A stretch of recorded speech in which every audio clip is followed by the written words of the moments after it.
Yeah, and hello everyone, Toastmasters and friends. I'm Seema and I'm the Club Growth Director for District 91. And I have a Yap with me over here, an expert in conflict management with over 21 years of being in Toastmasters. In fact, Yap started the second club in Netherlands. Am I right, Yap? Yeah, that's right. That was a club in The Hague, and Fabulous. the year before was the first club in Amsterdam. And yeah, that was really a nice event, was that? Great. And YAP is a past region advisor, having been the region advisor in 2019 and 20. And besides Toastmasters, he was the structural designer for bridges. So that's amazing. He used to enjoy uh, creating bridges, connecting people, right? And that's what you brought back in over here in Toastmasters, connecting people over here. I was having a conversation with Yap and I asked him, give me a funny anecdote about yourself. And that's when he shared about his visit to UN. So Yap, over to you to share this amazing anecdote in your own words. Okay. As a regional advisor, I had to visit the District 109, was it? Yes. And they had their district meeting in Geneva. And they're very proud to announce they have their meeting in the building of the United Nations. But you have to, they told me in the email too on the last line, but you have to register in advance. I read it, but never thought about it anymore. So arrived in Geneva, had to go to the meeting, and everybody was just going through the gates and no problem. And then I was in front of the gate. They stopped me and said, okay, can I have your name, please? Now, I gave my name and passport. I said, you're not registered. So sorry. Yes. Yes, you have to be registered to get in the building because they have to check your credentials or something like that. So everybody of the district went in the building and I was standing outside. But I enjoyed this afternoon, of course, too, then because the Lake of Geneva, I took that and made a nice walk above that, took a boat tour, saw the fountain.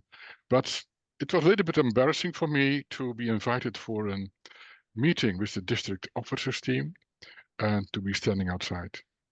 But it's one of the stories I have. Fabulous. Thank you so much. Lovely to hear that.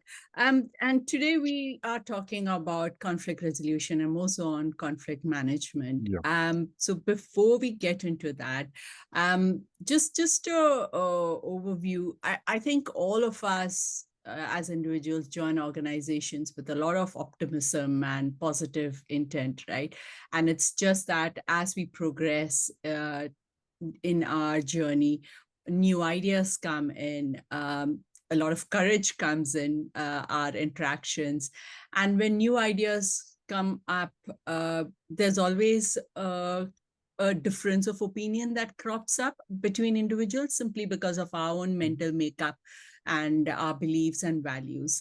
Um, and you need new ideas to come in, right? Because you need a level of Yeah. healthy conflict. Otherwise, organizations can remain staid and does not motivate individuals to come up with innovation over there. But it's just that when devious intent crops in into a relationship, that's when you start seeing negative conflict come up.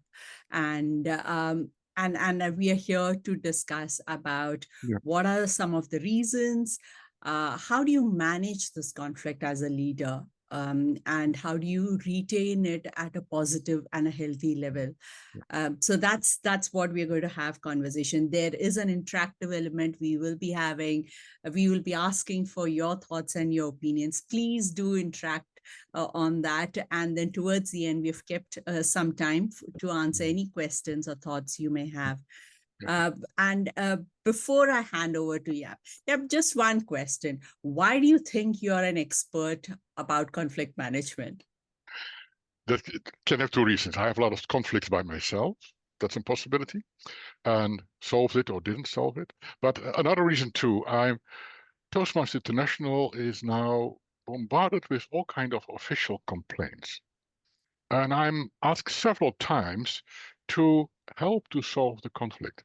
And what I noticed when I talk with the people involved, they don't talk to each other. They don't listen to each other. Mm.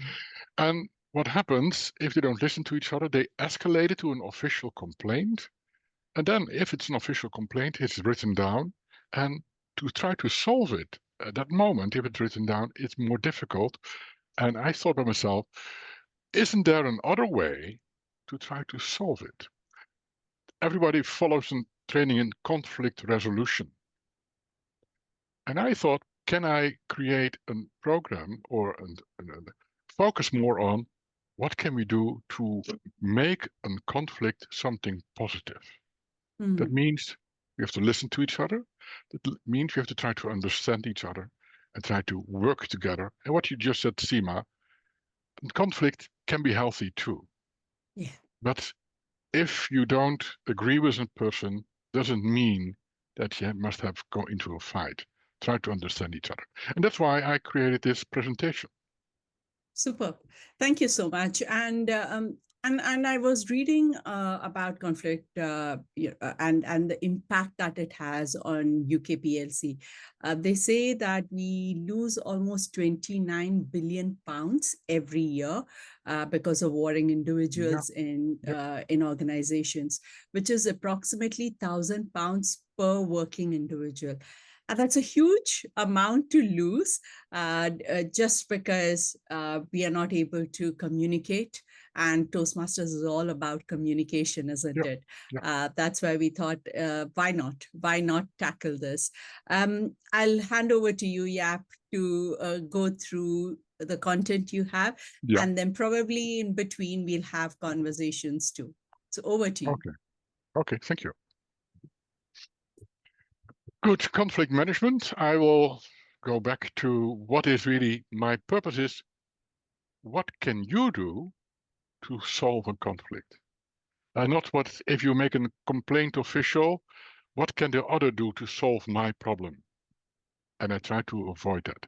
But and that's why I want to focus on what can we do? What can you do?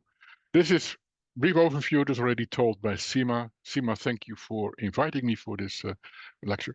Um, I'm currently a member of Latin Toastmasters, and I'm involved in committees at Toastmasters International at the world level, and it's fun to do. I like to start with the club mission because that is the foundation of Toastmasters International. We provide a supportive and positive learning environment in which members are empowered to develop communication leadership skills, resulting in greater self-confidence and personal growth. And at the same time, we always say Toastmasters is a safe environment where you can make mistakes, where you can learn. And that always happens this way on the club level or on district level or any level at all. And that's why I thought about, okay, let's first focus on the club mission because that is the foundation of what we do. The core values of Toastmasters International: integrity, respect, service, and excellence. I like to emphasize the first two: integrity. I read to you what the meaning is. For integrity, we talk about we match our actions with our words, demonstrate honesty and trustworthiness, communicate with sincerity and thoughtfulness, have to courage to acknowledge our mistakes, and always strive to do the right thing. And for respect, we treat all with dignity, welcome diverse perspectives, acknowledge all contributions, believe that all have a positive intent, practice mutual accountability, and critique but never demean. For me, those two core values are very important. Integrity tells something about myself, and respect tells something how I treat the other. And that is, in a conflict, always very important. According to definition, because we have to talk about the same thing. What is a conflict? Now, according to Webster dictionary, an active disagreement between people with opposing opinions or principles. Very simple. And that doesn't have to be bad, can good, because different opinions can create something new, what can be beneficial for everybody. But if you stick with your opinion, sometimes it can escalate to something what you don't want. I like to start a game with you. I have made a Mentimeter. In times of conflict, what kind of feelings do you have? Can you go to Mentimeter? You can see the code, or you use the QR code, and give me 3 words. What do you think is, what kind of feelings do you have? What do you feel? What happens with you?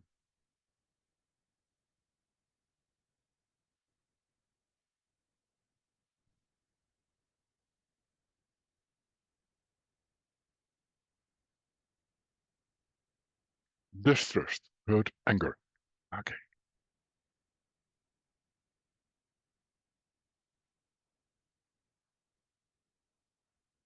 You see IRA, that has to be explained.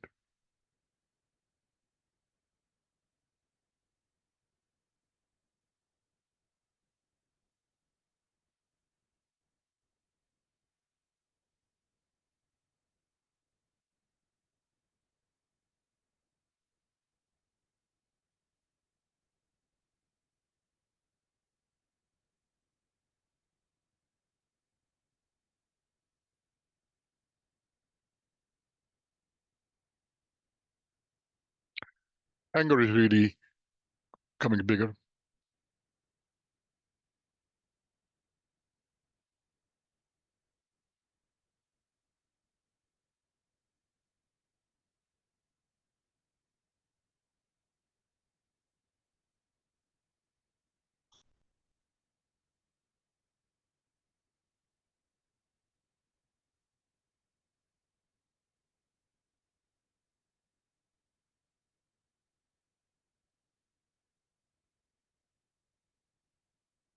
Okay.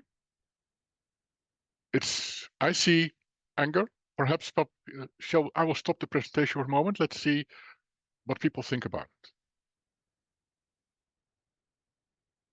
So what do you think about what you have seen on the screen? I see anger, stress, and the IRA. I'd like to know what the IRA means. Hi, it's Kim here. Sorry, IRA is a Spanish word for anger. Oh, okay. I realize that it's a false friend. So Okay, so the anger becomes bigger. So does somebody else have an observation? Let's say I see anger is something what comes up.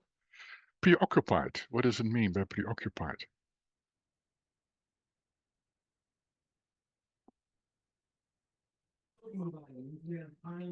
My thinking there was that if I'm in a conflict situation, I find I can't think of much else. You know, it takes over all my mind. Yeah. Okay. Yeah. Okay. That I understand that. Yes. Okay. I will continue with the presentation. So we see what is the conclusion if we think about the conflict, that we see a lot of anger, frustration, all kind of negative feelings. But you see negative feelings, and that is processing us.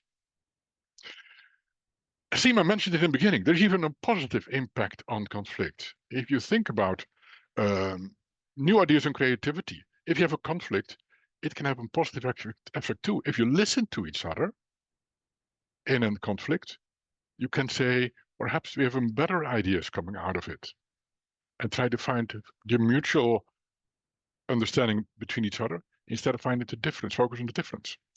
And it's a nice tool to generate new solutions. Verbalizing your needs. If you say what's important for you, people will respect you. If you don't tell what is really not essential for you, then people don't know it, and conflict can escalate. At the same time, it teaches you flexibility and humility. If you want to listen to the other and try to find out why the person is acting this way, and you all do that, that means you becoming flexible, and you don't put your own opinion above the other. Energy motivation. That can, of course, a part of the whole thing is if you have a discussion and you approach each other in a positive way, listen to each other, and create energies too, and the motivation that you create something new.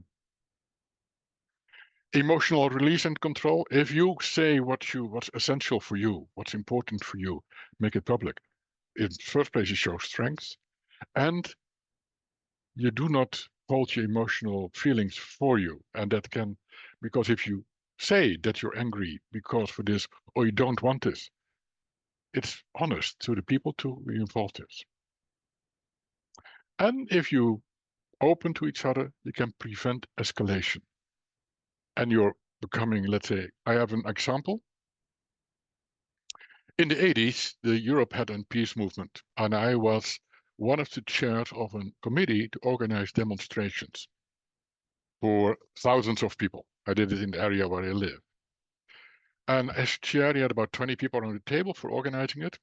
And at one moment, two people started discussion, and they just are yes, no, mine is better, but no, and they didn't listen. At one moment, after a few minutes, I didn't see any solution. I stopped the discussion. And then I asked all the other members on the table, what is your opinion? And everybody who was quiet in the discussion of the two gave their opinion. And that seems that unanimous, they all chose for the solution of person A.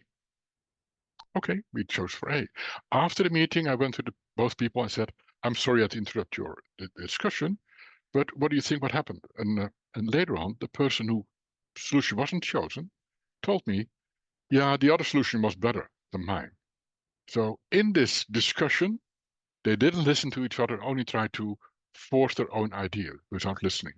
And that is what you can see in those kind of discussions, if you don't listen.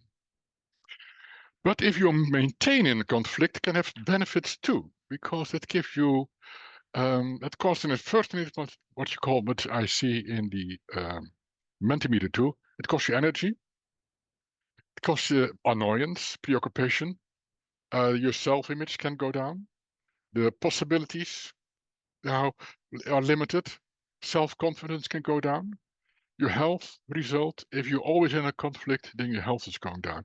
It costs something too. And can have some benefits too if you're staying in a conflict, because it can give you power. If I'm not standing back because I want to win and I will keep this. And some people create a team around them to enforce that they are right.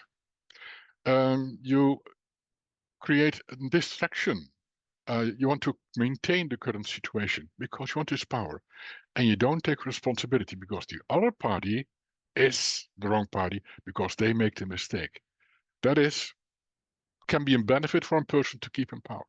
And I think on the world politics, you see those kind of things too. Perhaps you recognize it. Let's go back to communication. We all have this communication. We had it. We have the sender. It has a kind of a message.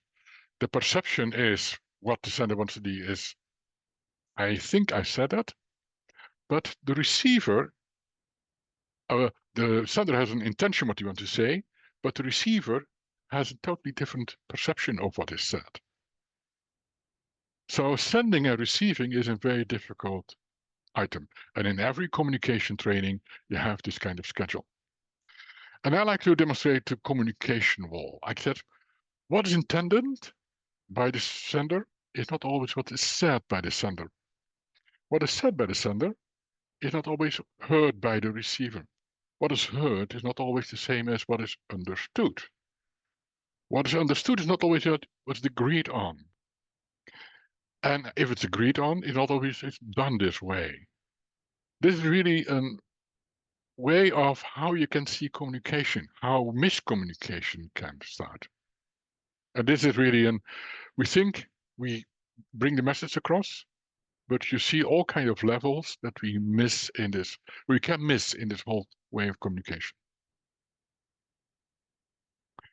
If you have a conflict, we are very simple. I call it the conflict iceberg. We have the visible part, that's the issues. I have a problem with you, Sima. You don't listen to me. And I always try to talk to you about it, but we don't come one step further. That is the issues. But is below the surface, just like an iceberg, we have so much more we have to think about. The personalities. We have different personalities we have to be aware of. Which emotions are playing a role? How does it work? Are these emotions expressed or suppressed? We don't know. You have to be aware of that. Interests, needs, and desires.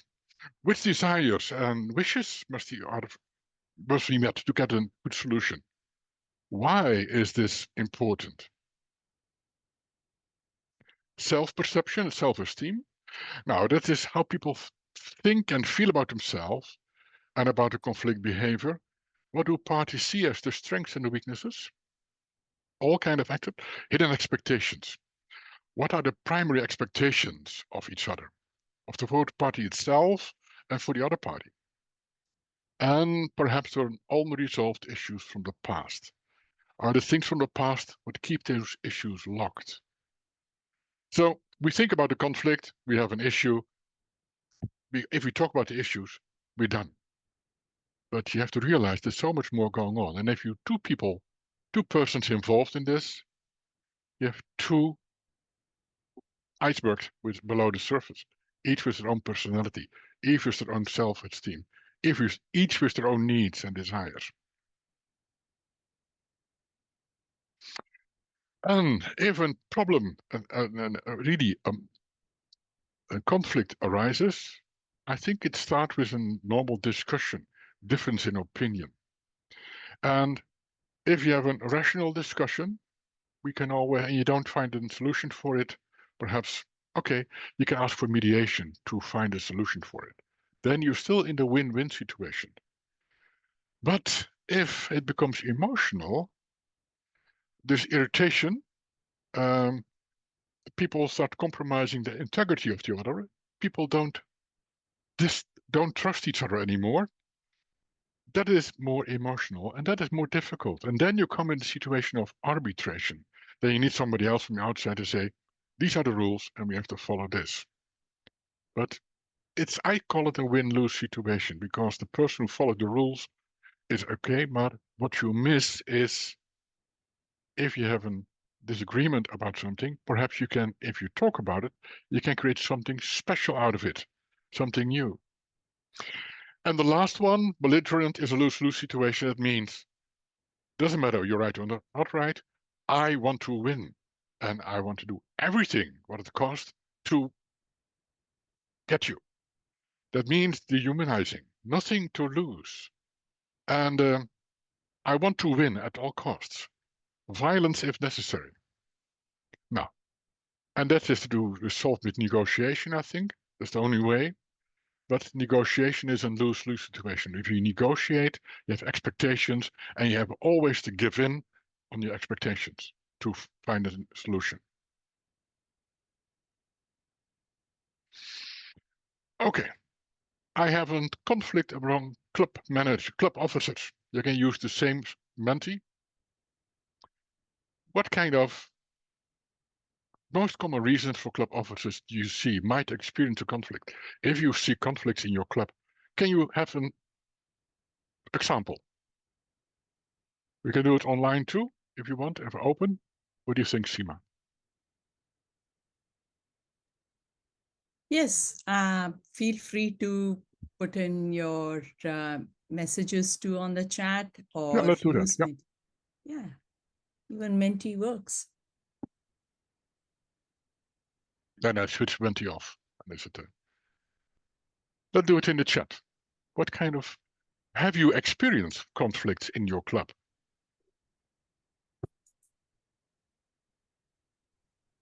And what kind of conflicts is it? How can you categorize them? So I have, whilst the others are putting in their comments, I've come across a situation where, as a committee, everyone has agreed on a path for how the club should be progressing throughout the year, but the president has gone on his own path and executed things. So there is a discordance between what was agreed and what was actually executed. And that is bound to bring out conflict, right? Because you're not paying attention to the team's views. Yeah. What do you think can be a solution? Of course, communication is very important, but if a president is going his own way and doesn't follow the agreement on the team, was there ever a discussion in the team, executive, in the committee meeting about this topic? I guess it's first and foremost, it's to understand why did the president take that stance, right? And understand the thinking behind that. There could be something which the committee is not aware of. And if the president shares his thoughts as to why he went ahead and took that stance, that would probably clear a lot of air over there. And also having that in person rather than emails or text messages, having a face-to-face interaction always helps, or in person. And once you have understood, if there isn't a clear clarity in that, then probably the committee can take a call on what is in the best interest of the club. And you mentioned a very important part what creates conflicts: email. Yeah. Email, we write email in written language, in oral language, and we read it in as written language. So in oral language, you have a lot of emotion. Yeah, that is, if I have a conversation with Josima or with somebody else, my voice can show a lot of emotion. If I use the same kind of sentences and put it on paper, the emotion is gone and can be interpreted in a different way. So email to try to find this of a problem is, I think, is creating problems.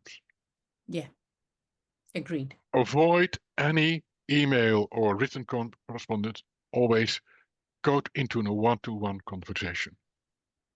You can do it on Zoom or one-to-one, or with a group. If you have the committee and the president, let one of the members from the committee talk with the president in person, talk about what's going on and what he sees, and perhaps the problem can be solved. But never on email. That is really an... That's true, because the intention of the person who's sending is not the understanding of the person who's receiving it, right? Yes, that is the first graph for that show. Yeah. I've just picked up one message from Christine where she says one officer not doing their job could become a cause for conflict. Yeah. And that is, you have to first find out, and in the conversation, what is the reason why? Can be personal, can be in private reason. And then I told it yesterday too, I believe in a team is only functioning if you need some help, ask for help. Yes. And if somebody ask for help the person, because as a team, you only can get to the finish line together, not every individual apart. That is really important. So you have to find out, why is it happening? Perhaps the person has personal conflicts, which is work or is private life. And if that's happening, then as a team, you can say, okay, we help you. But as long as you communicate. Absolutely. I think that's the key word, isn't it? It's communication. I mean, that example that Seema gave there, I think the president would need to be aware that if he has taken valid steps, but then may not be in line with expectations of the committee, he should or she should at least inform the committee that he's taken some steps which may be contrary to. So I think part of the issue is around communication.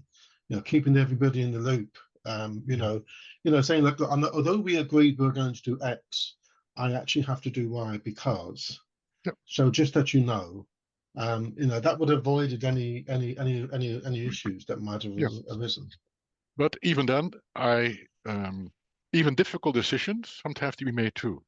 I remember I was the chair of a refugee office in the village where I lived, And the founder of this office had invited me to become the chair of this. And I noticed somebody had a team around me, and the founder was involved in this office too. But the founder thought, okay, this refugee office, I do my own thing without consulting anybody else. And it gave a conflict. And the team itself said, if she's continue like doing it, I cannot stop because I want to work together as a team. And then I had a conversation with the lady, and she said, if I can do what I want, I resign. I said, okay, then you have to resign. But that's and then I got the mayor of the village on the telephone. He said, why are you doing that? I explained to him. He said, I can understand that. But you have to be honest. And okay, sometimes you have to let people go. If they're not able to do their job, they must have an honest conversation too. But that is respect, showing respect. Yeah. True. And I think that's where the value of transparency comes in, right? Because when you're working as a team, that trust, the transparency builds trust with each other. And having that is it goes a long way in building a strong team. Yeah. Shall we continue? That's Yes. and I will.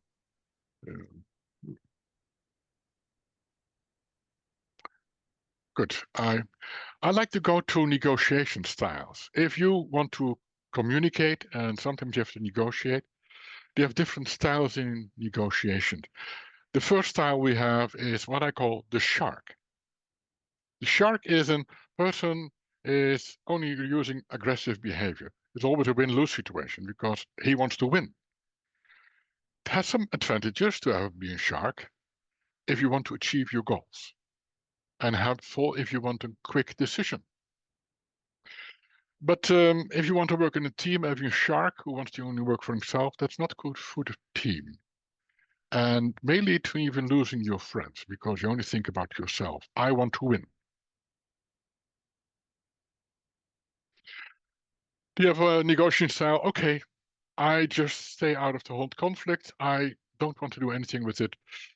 Ignore the conflict rather than solving it, because if you look the other way, you don't see the conflict anymore. So you can, and has some pros too. You can avoid dangerous situations. Sometimes it's beneficial to step back and say, what is really going on in this conflict? Instead of being involved in the conflict, step outside the conflict. But you avoid all kind of situations what's important for you and not good for long-term solution because you don't solve the problem. The bear, okay, you're right. You got okay. Please take you. You solve the problem. You know what's best for us. Please, I will follow you. Avoid the conflict and give in immediately. Yeah, the other party is the expert. Okay, then it's a better solution. And you maintain your relationships. I do not know what kind of relationships, but it's good for having a pint of beer, but that's all I think. But may feel resentful and unable to give an opinion to be heard or be heard. And that is really, the bear has some opinions too, but he doesn't want to show it. Collaborating, the owl. He pairs up and achieves the goal of both parties. He wants to see what's going on, what is important for everybody. Seeking a win-win situation. Want something that satisfies all sides. Get thoughts and feelings, etc., but requires a high degree of trust to participate in this. And not worth if it's not a big issue to you. If it's a small thing, ignore it. But if it's a big issue, that is really, the owl can be important. And of course, compromising, the fox. You always say it is a give and take. You have something, I have something. If we go in the middle, we solve the problem. But not always this way, because what is really the middle of the problem? What's important for me doesn't have to be important for you. So you have to find more common ground. The fox is not always the right solution. Temporary solution when needed, And both parties must have equal important goals, and that's not always the case. How do you, if you put it in a graph and you put in the vertical line the assertiveness of the character, and the horizontal line, sorry, Jap. Before moving to negotiation Yeah. styles. So after you show the different types of negotiation, the turtle and the bear, just to confirm that they are a kind of win-lose, right? I will show you on this graph. You can see it. Okay.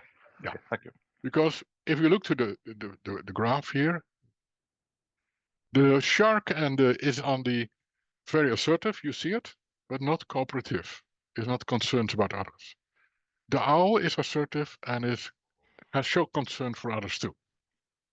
The turtle is in the corner, don't to be assertive because that's too scary for me, and let me handle my own problems and not the other problems. It's enough.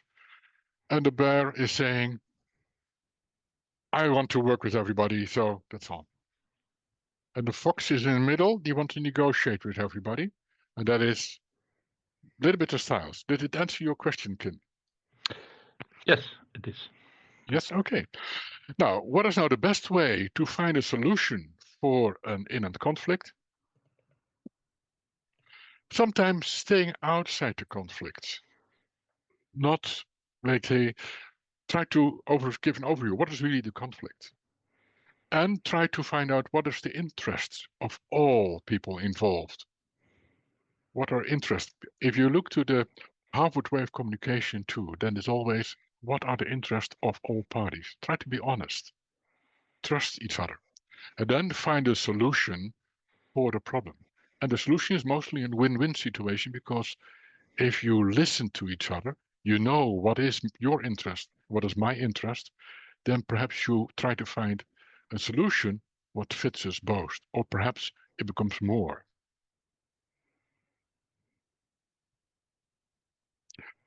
Ooh, I do not do the breakout session now, but I think this is really the. Oh, sure, stop. I have here after one section. This is really what I think is negotiation and how to solve a problem. What do you think about this? Seema, I give the word to you. Yeah, it's really interesting, the thoughts and the types of negotiations that you have shared with us. It's quite interesting that sometimes conflict is caused by people who are trying to avoid conflict. Because they don't want to get into the conflict, they step away from it, and that could be a cause of conflict too. Yeah. If there is a disagreement, it's necessary to have that open conversation, and rather than have those silent resignations that you have from people who are not interested in getting into that position and would rather get away from the situation, worsening that. I've seen that happen quite a few times. And what is your thought on that piece with regards to avoiding conflict? Avoiding conflict doesn't solve a conflict. In the first place, if I avoid a conflict, find a solution, I have a bad feeling. I always have. If I see the person with the conflict with, I have a conflict with, I will think to myself, oh yeah, there's an unresolved problem between the two of us. And I'm a little bit afraid to talk about it, to contact that person, because perhaps the other person's already forgot it because it's over. His problem is solved, but my problem isn't solved. Yeah. That is, and that stays on. And that is really, if you try to avoid a conflict, I think you are, and I agree with you, the internal conflict is not solved. And it can have a healthy problem too, a health problem too. Yeah. Yeah. True. Any questions, team? Feel free to put that in the chat. Actually, I have a question. I have a question. So I'm going to be in a potential conflict next week. Sorry, can you just share your name before you ask a question? Oh yeah, sure. Justin Barry from District 71. Seema, how you doing? Justin. So I think what Jaap was talking about there was, in most cases, could be a conflict based on, you know, on a one-to-one basis. Of course, it can arise in a team as well. Yeah. I have a situation next week where I'm bringing together two teams to form one team, and they have different ways of working. Okay, and we need to agree on a ways, you know, what's going to be the ways of working, although there are differences from both sides. So potentially I could be put in an opinion to say, right, let's try it this way. Okay, it might be a combination of different ways of working that comprises, you know, what comes out from both teams. And of course, there's always going to be a situation where somebody may put up their hands and say, I disagree with that. Okay, it doesn't work for us. Okay, now this is obviously going to be in a team environment. There's about 14 people involved. Okay, a total of 14 people. Yeah. Okay. So somebody puts their hands up and say, listen, Justin, I appreciate you making this recommendation in terms of how we work, but actually I disagree with it. I'd like to suggest we do this. Okay. I think from a team dynamic or point of view, how would you manage that? I would say give the person first the opportunity to explain what he wants to do and why he wants to do it. And then ask the team members, okay, what kind of tips or tricks do you use? What is tips and tops do you see in this approach?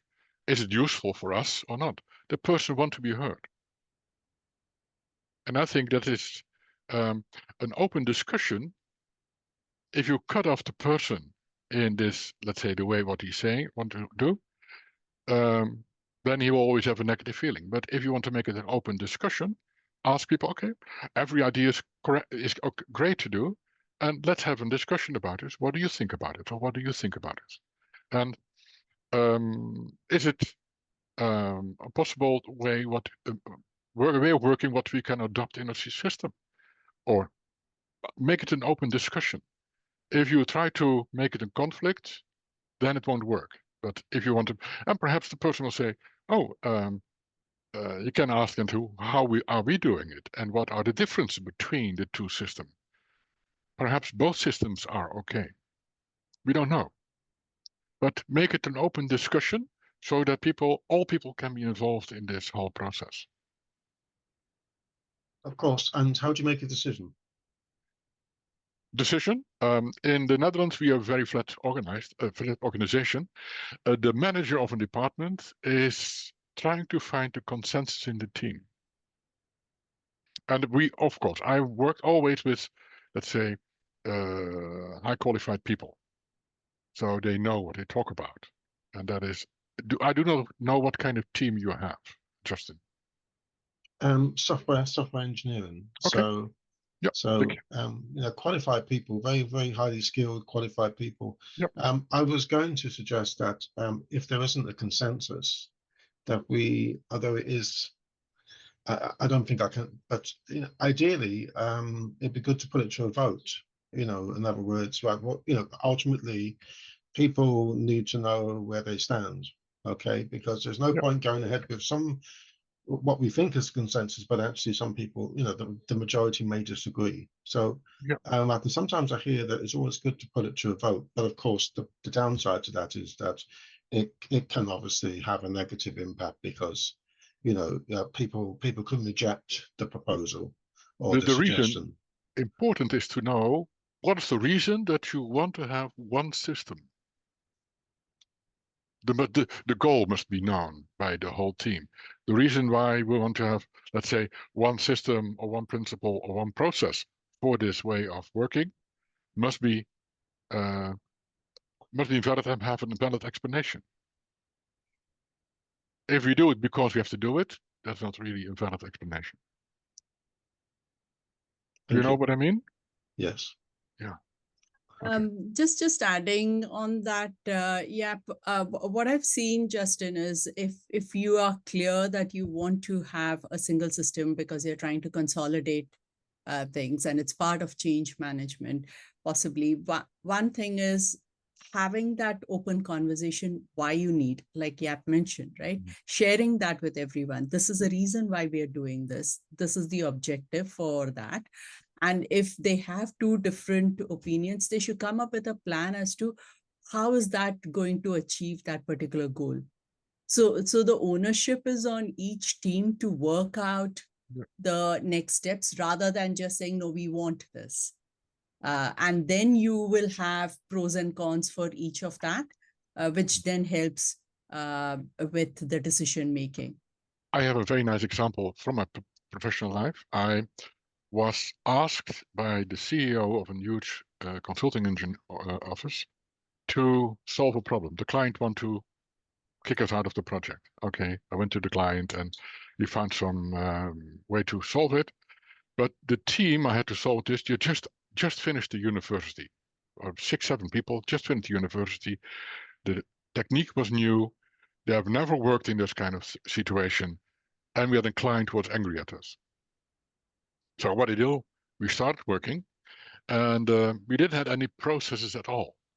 Yeah, and we had kind of software development, all kind of other things were involved. We didn't have a process at all. We didn't know the topic. So what happened? Some problem occurred, and I said, okay, let's all stop. We're going to sit in a circle. We're going to discuss this whole topic and see what is the best solution. And in this conversation, we found a solution. Okay, this is the process how we solve this problem. And then in the first weeks, I had several of those kind of circle conversations, what I call it. And that worked. And what happened at the moment, the people in the team found the person who was the best for certain tasks. I didn't have to do it by myself. They said, because they're all high qualified, they said, you are good in database management. Okay, you're responsible for database management. You are good in managing this part for and the whole team created their own processes and created their own, let's say, the stakeholders for each task. And that is perhaps, in my case, it was new for me, new for the organization, and I had new people. That moment was the best solution, and became a very successful team. And even the principal trusted us after a few months, and he said, "I like to work with you. Continue to working with you." That isn't, but that's extreme, perhaps. I've got a couple of comments over here on the chat. So this is from Joseph. How to handle situation when a person engages his or her tricks using emotions, that is trying to persuade audience to hijack the situation and avoid constructive discussion. Yeah. So bringing an emotion to drive that towards your. Then if emotion is sincere, it's okay. But if you want to use emotion to want to win, then it's not sincere. That's really how I see it. And then you have to say, okay, outside this meeting, you talk rational about it, but you try to, I think you have to confront what I see, what I noticed is this is happening. Can you explain that to me? And that is because sincerity is important in a conflict. If you're not honest in the conflict and you have a hidden agenda in a conflict, you never can find a solution. What is a win-win situation? Thank you. So that's why I call the first two, integrity and respect, the core values of Toastmasters International. I think it's essential. Yeah. Absolutely. I've got another one from Alex. When there's a disagreement between friends who work together, how do you navigate this without potentially losing the friendship? How honest is the friendship? Yeah, that is. I think we live in a society that we. No, let's say that I'm raised in a family. My father was very, let's say, had his opinions. And I'm raised in a family where we had discussions and about all kinds of things. Can be politics, and I was more on the left side, peace movement, left side, of course, and my father was very conservative. And at home, we had big discussions. And I'm learned an opinion is an opinion. It's my personal opinion. But after that, we had a cup of coffee or a glass of beer. That's all. But I'm raised in a family where respect for an opinion is essential. If you have two friends and have a conflict, first like to know what kind of conflict is it. If somebody stole the girlfriend of another, I think there can be a conflict. But if there's something about an opinion, then I talk about a penny. A penny has two sides. And if somebody looks to a penny, you see the head and I see the other part. We still see the same penny. It's my opinion now what I see. And I think that you have to be honest. We have opinions and we can agree to disagree in opinions. That can never harm a friendship. When I was in the peace movement, I had friends who were totally against me. I said, okay, that's fine. But we don't discuss it because we know you don't agree with me, but we can have a beer and talk about other things. But that is what I see friendship. That's really interesting, right? That transparency and understanding the other person and communicating in a way that it gets through, right? Yeah, so yeah. I came across this very interesting quote which says, my communication is only as good as the response I get. However, I can change my communication to get a better response. Yeah. So whether it's your friend or your colleague, think about how the other person perceives what you're trying to convey, and Shall I show you? put yourself in the other person's shoes Okay. to see how the communication comes across, and you find that most of the challenges are overcome by that. I will show you something. It's a nice step to the following part of our program. Yes. Thank you.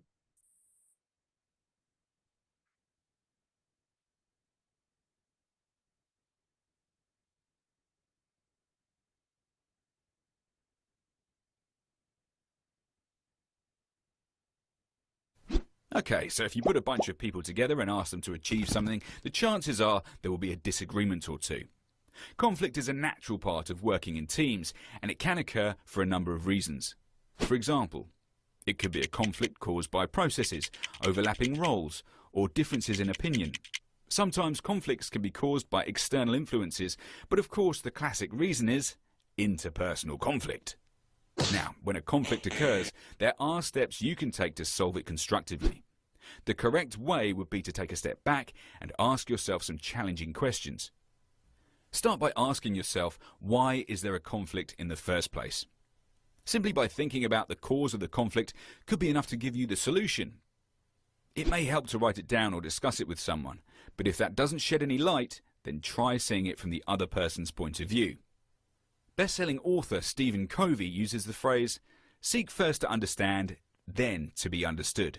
By this he means if you understand the other person's point of view, then you can get your point across much easier. Finally, try to remember what's really important. What are your priorities? Is your point of view in line with the overall objectives of the team? And are you being true to your principles? Try to keep emotions out of it and keep conversations professional. But most importantly, be focused on a solution. Don't dwell on the conflict or hold grudges. Be focused on finding a win-win outcome. Although conflict can be damaging to a team's productivity, it's worth considering the upsides of conflict. Yes, conflict can have its benefits. Think about it. If ideas aren't challenged and different views aren't aired, then how do good ideas ever become great ideas? The Honda Corporation are actually known to encourage conflict in its design teams because they recognize that out of the chaos can come great creativity. So the right amount of conflict can be good, but generally, teams working in harmony perform better. So to be an effective member of a team, you need to be mindful of why conflict occurs and the questions you can ask yourself in order to find a resolution.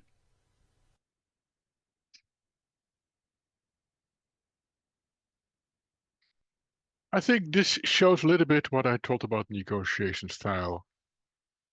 The man in the conflict said, I step back, overview what really the situation is, try to find out what is important for me and what's important for the other party.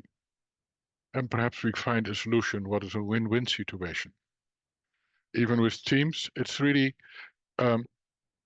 always try to find out what is the win-win situation of the conflict. And to keep the emotion out of it, try to keep it rational. As soon as the emotion comes in, people forget to be objective. That's really part of it. Some other questions. And otherwise, I like to give a wrap up this workshop. I think important is learn from your conflict. Be open-minded, take a step back. Why is it important for you? See the issue from the other person's view, find a win-win situation. And what I often see now, that if there's a conflict, somebody else trying to solve it for me. Make an official complaint of it, and then the externals coming in and try to solve the conflict. It's not a win-win situation. It's what I can call a win-lose situation. Somebody will win, somebody will lose. And that's not really what you want. And a good leader tries to resolve the conflict by itself. And if necessary, and I think asking for help is not a sign of weakness, asking for help is a sign of strength. Ask for help, ask for a mediator. Conflict management can have a benefit in your organization, in your club. Because if you handle it in the right way, it can benefit your club and make your club excel. This is my story. Thank you so much, Jaap. Very interesting. I love the video that you shared at the end. It gives a good perspective on how to manage conflict. And just before, I know we are on time, but just one last bit before we step away.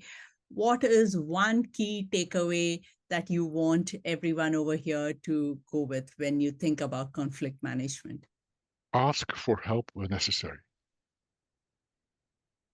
Good. Ask for help and a mediator. And a mediation is not trying to find a solution for it, but a mediator helps the two parties to find a solution. Yeah. That people listen to each other. If I do a mediation session, I always try to let one person tell what's going on and ask the other person, can you repeat what is told? Because most people hear something what's going on and already have the defense ready. They don't listen. Yeah. So, and a mediator can help you that people listen to each other. Yes. Thank you very much. Samuel, last word. I can see your hand is up. Thank you, Seema. Yeah, thank you very much for that presentation, Jaap. That was really interesting. I wanted to know a bit more about mediators in general. You talk about a mediator. Do you mean a professional mediator, or can anyone step into that role? And what's the difference? Let's say mediation. If a mediation is a kind of a skill what you have to learn. Everybody can learn this technique. I'm convinced of that. But try to find on somebody who has learned the technique how to be a mediator. And we don't talk about a legal mediation. What often you see in legal mediation, it's more arbitration. They look what is the law and say, okay, this is good and this is wrong. And in this case, if in the beginning of a conflict, there's no right and wrong. We try to find an understanding to each other between two people and try to find a solution for the conflict. And perhaps you have an added value if you work together. That's what you try to do in the beginning.